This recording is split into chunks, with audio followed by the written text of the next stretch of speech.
Such a beautiful day out here. I thought record this outside. Hope you guys don't mind.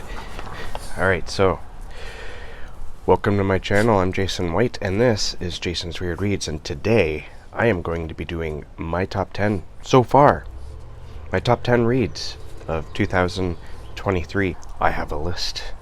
I've had a really good reading year so far, especially in January and February, and probably a lot of March.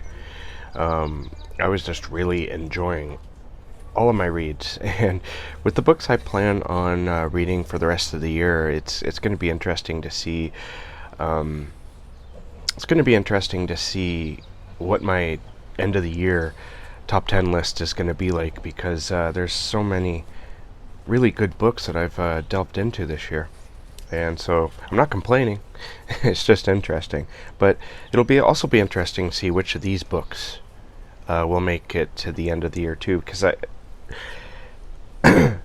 don't exactly have them numbered. I have 10 books here, but they're not necessarily ranked. I would say that the last one is definitely my number one so far, and I think it's going to make the top 10, but the rest, they're kind of up for grabs. So we're going to see which ones survive until the end. And we'll also see if number one spot here on this list, the very last one I'm going to talk about, we'll see if that one actually makes it to number one, or even makes the list at all. I think it'll make number one, but we're going to have to wait and see. Alright, so the first book I have here is Talocyte by Rebecca Campbell. I read this for the Weirdathon that Crystal from Fiber Artsy and I held about a month ago. Oh, it's in March, so this might be a little bit over a month ago now, but that was a lot of fun. And the Talocyte was basically a story about this scientist, a mad scientist, a woman who creates these Frankenstein-like monsters. She takes body parts from dead soldiers and rebuilds them into these giant, massive things that dominate the no man's land of World War I. And it's a really interesting story. I really enjoyed reading it. I only wish that there was more of these creatures in the trenches, rather than in the science lab as what we got. But it's basically a Frankenstein-like story. So basically, you're going to get the scientist, the mad scientist, creating these terrible atrocities. It was a really interesting story, though, and I was glad I read it. Next up, I have Inheriting Her Ghost by S.H. Cooper. I remember reading this a lot during the night in bed with my cell phone, and it being like -10, -20 outside, sometimes snowstorming, and it was just perfect for reading this book, even though there's no snow in this book.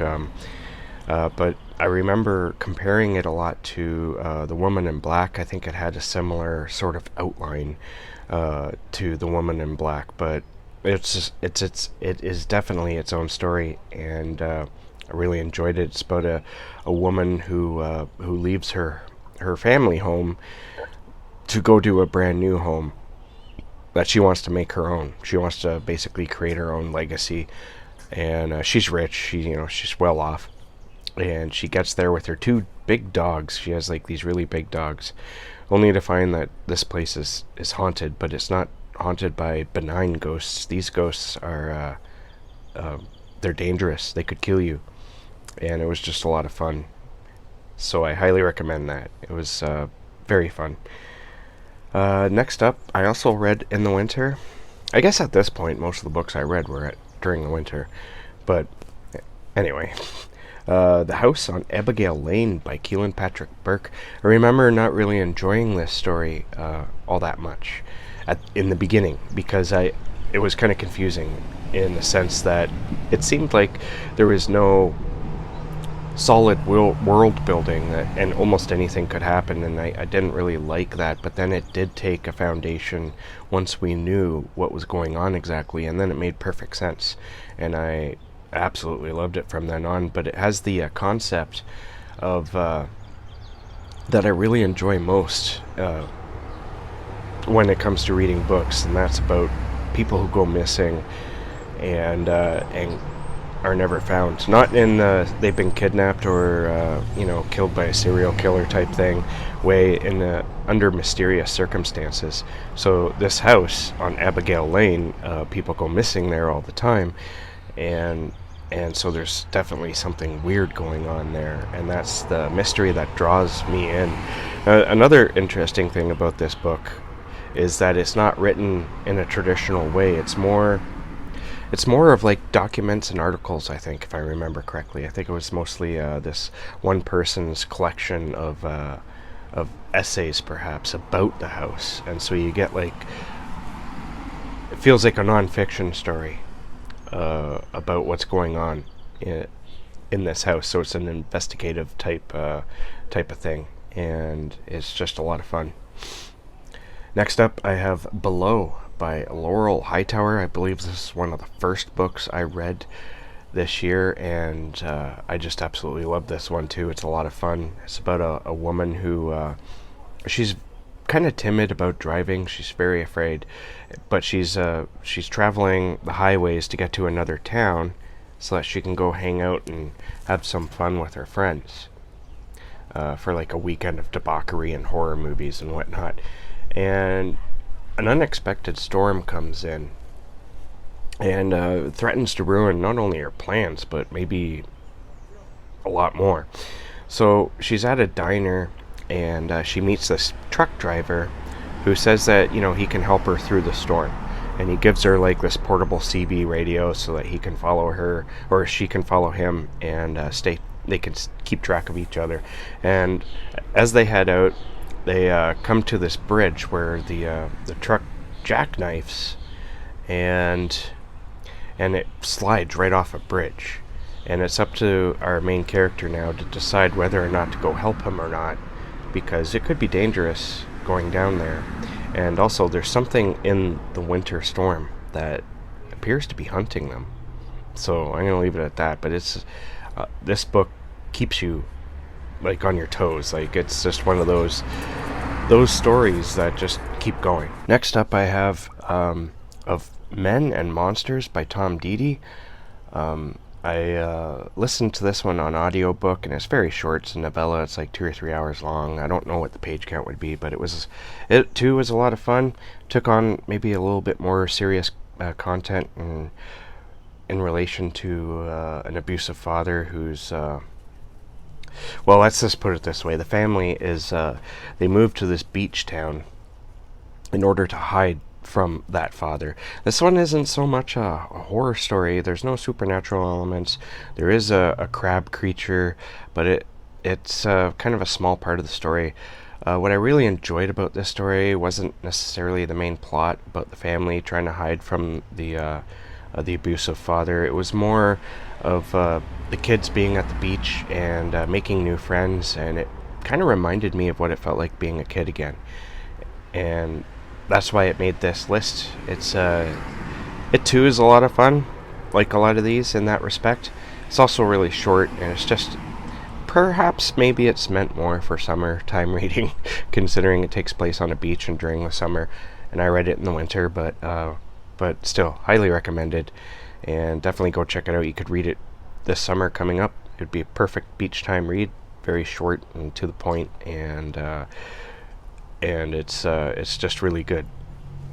Next up, I have Jackal by Aaron E. Adams. This was another Weirdathon read for me, and it turned out not to be so weird. The ending is very weird, definitely weird fiction-esque, I guess you could say, but the rest of it is more of a investigative, it's more of like I want to say police procedural, but it's definitely not that. The story is about this woman who goes to her old town where she grew up for her best friend's wedding, and while she's there, her friend's child goes missing, and she finds out that this has happened before. Now, the main character is a woman of color, and what she notices is a pattern that every so often, I don't know if there's an exact timeline where this happens, but young girls tend to go missing, and they're always colored girls. So she goes and starts to investigate it to see if she can't find her friend's child. And along the way, of course, the fingers start to point towards her, that maybe she had something to do with this. But you're gonna have to read it to find out if she did or not. So it's very good. It's entertaining. It wasn't exactly what I thought it would be, but I enjoyed it anyway. And like I said, when you get to the ending, there's some kind of weird things that happen. That could be, weird fiction influenced, at least. Next up was a surprise read for me. Somebody was talking about this. I forget where. I have such a bad memory, but. Oh, I think it was for the yeah, I read this for the Weirdathon, and I think it was on the Weirdathon, Discord group discussion that somebody was talking about this. And so I went and checked it out, and it sounded good, and it was really short, so I picked it up right then, and I read it, like, almost immediately. It's pretty short. It's a novella, about 100 pages long. And, well, I'm talking about Helpmeet here, by Nabin Ruthnam. This is a surprisingly gory body horror gore story. It's not really gory so much as disturbing. I don't know why I was going with gory, but it's about this guy who has this weird affliction. It takes place at the turn of the 19th century, or 1900s, so it's like 1901 or something like that. And this guy has this weird affliction that nobody knows what's going on, but his body parts are like kind of rotting off and falling off. He loses his nose, he loses his ears, his eyes sink in until there's nothing, and he's like, everything is going wrong with his body. Nobody knows what it is. And when you find out what it is, that's where the weird fiction kicks in. So you got body horror with weird fiction, and it was just a delight to read. The writing itself was it was like butter on the brain. It was absolutely beautiful. I absolutely loved reading it. Next up is Your Mind is a Terrible Thing by Haley Piper. This book was so strange, but I've said before, and I'll say it again right now, Haley Piper has one hell of an imagination. I absolutely love reading her stuff because of her imagination. One would think that she takes a lot of drugs or something. But I think maybe her crazy imagination is probably because she doesn't take drugs. But who am I to know? I don't know Haley Piper personally. Anyways, she has a crazy, wild imagination, and I love reading the stories she comes up with. And Your Mind is a Terrible Thing is definitely one of them.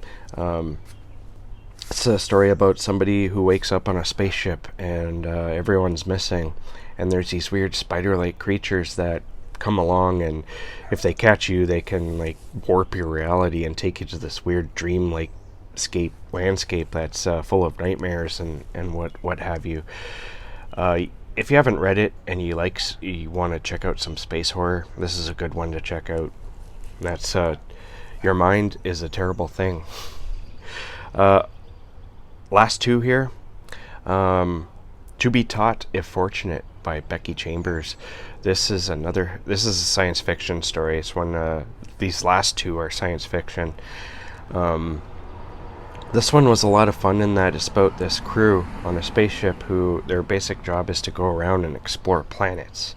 And it's not really heavy on the plot, but I really love watching like Space Talk on TikTok, which is like informational videos about space.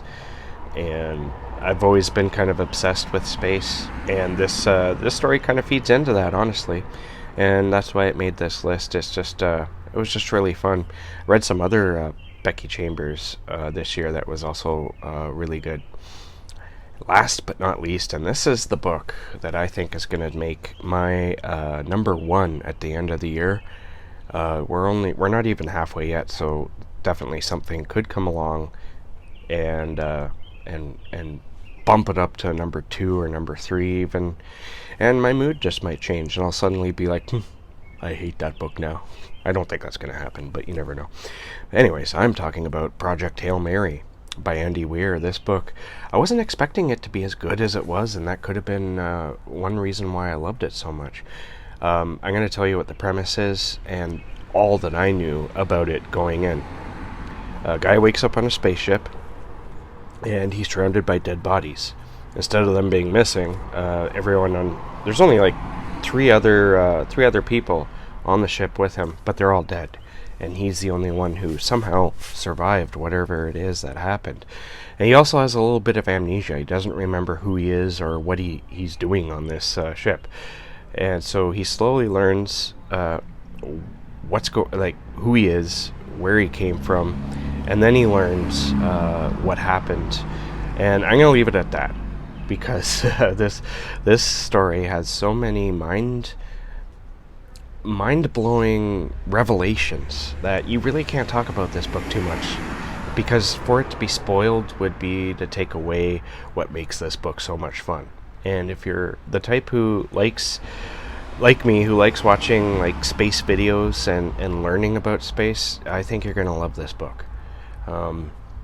It's just all the twists and turns and the things that happen in this book. It's just so much fun, and I can't recommend it enough, honestly. If you've never read Andy Weir, a lot of people say start with The Martian, but I would say start with this, because this was my first Andy Weir, and I'm like a fan. I want to go read the rest of his books now. A lot of people say start, as I just said, start with The Martian, but you know what? I've seen that movie myself, the movie version, and I've seen it like 3 or 4 times, and I haven't read the book yet. But because I've seen the movie, I kind of know where the book's going to go, and it won't be the same as having read the book. So, or won't be as the same as reading the book for the first time. And apparently they're making Project Hail Mary into a movie, so that will be interesting. I can't wait for that. That's so long as it happens. Alright, so that is my my top 10 list of books read so far this year. I hope you enjoyed. Please let me know deep down there in the darkness what your favorite read so far this year is.